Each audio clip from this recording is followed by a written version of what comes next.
Amazina ganje ni Kabonesa Agnes ayaje mweji hari Katikenge Church of Uganda Secondary School izire celebrating abo kucwe bigezo, and we are so happy nabegesa biturukurebaye bari happy because bakakora umurimo gwabo nitogutwa twagukora twashime bitabo then twabona kuraba.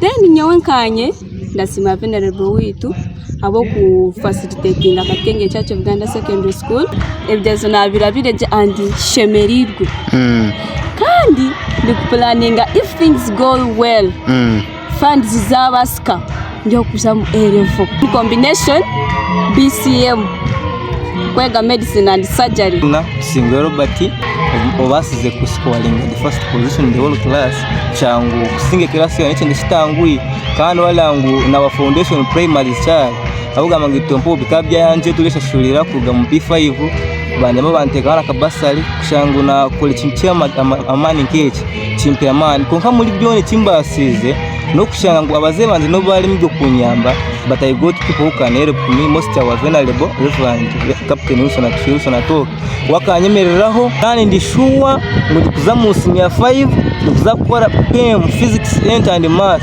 ndishuwa ndango ndabe ngumizemo university until I become the engineer habwo kuba ikirote cyo kandi jaga kuga mugongo bwanje kandi mu P5 konkantine any solution tina masiko wena ndabona ndagamba we byasubukwangu konga kuna bebe nara PM nara na 7Bs 1A and 2Cs nagama kitiye kandi ndatekwa gukora PM kandi ko n'umutima gumwe ukenja achieve well nkakora engineering.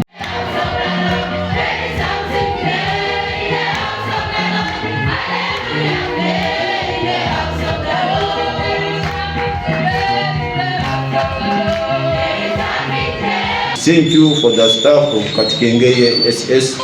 We thank you for the parents and all the collective efforts that they have made for this day to be like it is. What? In Jesus' mighty name we pray. Amen.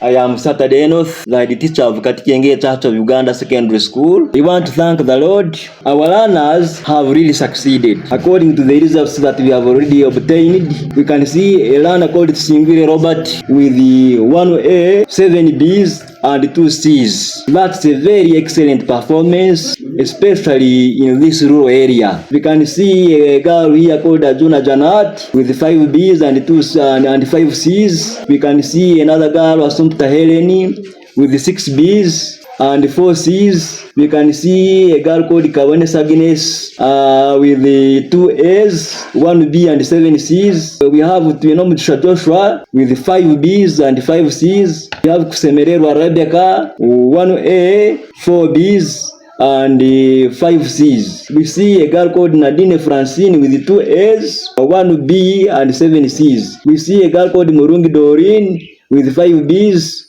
and 5 C's, and very many other learners in that range. Had 20 girls and 18 boys, making a total of 38 candidates, and all of them have passed very well and generally better than the previous 2 sittings.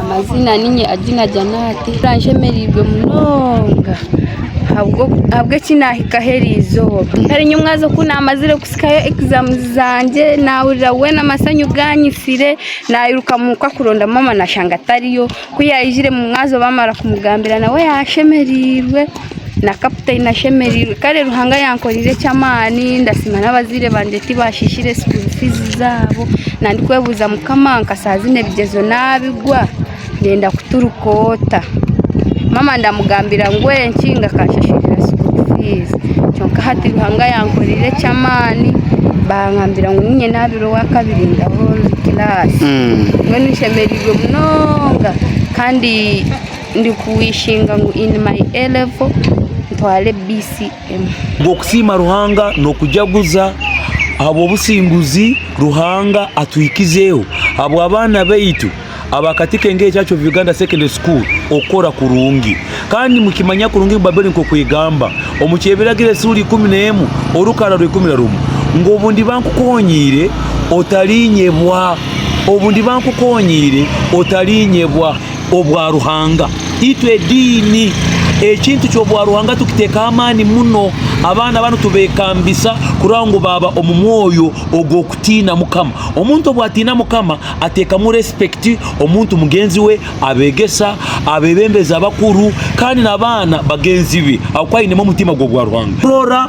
Product y'abasomesa beitu kuruga ali edi teacher kuikira hakusembayo bona basomere kandi kibakora ni bakimanya kandi nyonye nkamba supervising akwana nyonka sanga somesa zoka taito at least na bwecho ngosaba bazairi mutuha abana chonko burano leta abana akasenta kutukubagamba kataito mutatunyaga mutatugarukiriza ngira hati gunu murundi gwa kayinga gunu murundi gwa kasatu nituturucha class ebitwaturucha musere na masomera ga Kampala inyo mugenda kuri ni musasula emitwaro 9 no ati mbe nimbiro rasimu hano ni mutasula 9 ni musasula 8 insanju ni mutuyima hano emitwaro 30 25 abina musanju ni mutuyima abana ngomao tuli mucyaro ngomao titukunanka ati mwije mwerole mukaguza abana nkusima aba media mutukozere ku